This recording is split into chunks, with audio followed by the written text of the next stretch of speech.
পেঁয়াজটা এরকম লাল আর মরিচটা এরকম ভাজা করে নিয়েছি। এখন যে তোমার ডিম চারটাতে অল্প একটু আদা রসুন দিয়ে দিব।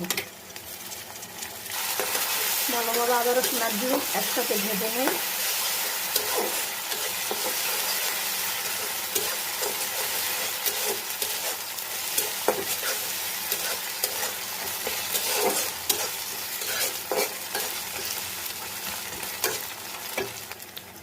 একটু পানি দিয়ে নিই, একদম আলাদা আলাদা একটু ডিমটাকে রেজালার মতো করে নিব।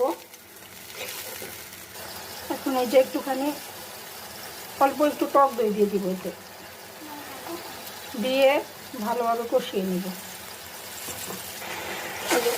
রোদ্রে দেখা যাচ্ছে না, ভালোভাবে কষিয়ে নিলাম টক দইটা দিয়ে। এটাতে আমি অল্প অল্প করে হলুদ গুঁড়া মরিচ গুঁড়া ইউজ করব। অল্প পরিমাণ হলুদ গুঁড়া দিয়ে দিলাম,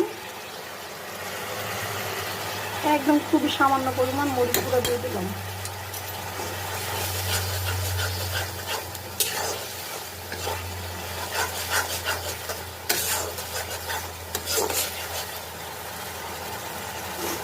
এই যখন এখন অল্প পরিমাণ অল্প একটু গুঁড়া দুধ দিয়ে নিয়েছি।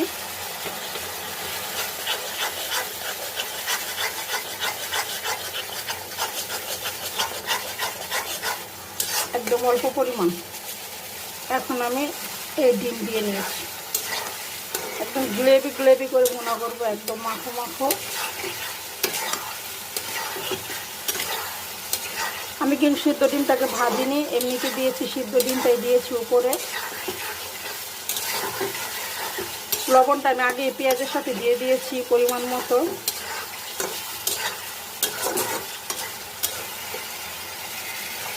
একদম অল্প একটু পানি দিব, এই যে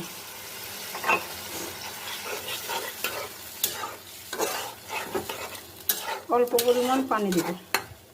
এখন একটু কষে নিবে। এই যে হয়ে গেছে আমার ডিমটা, হয়ে গেছে। এখন আমি কয়টা ধনেপাতা দিয়ে নেব। ধনেপাতা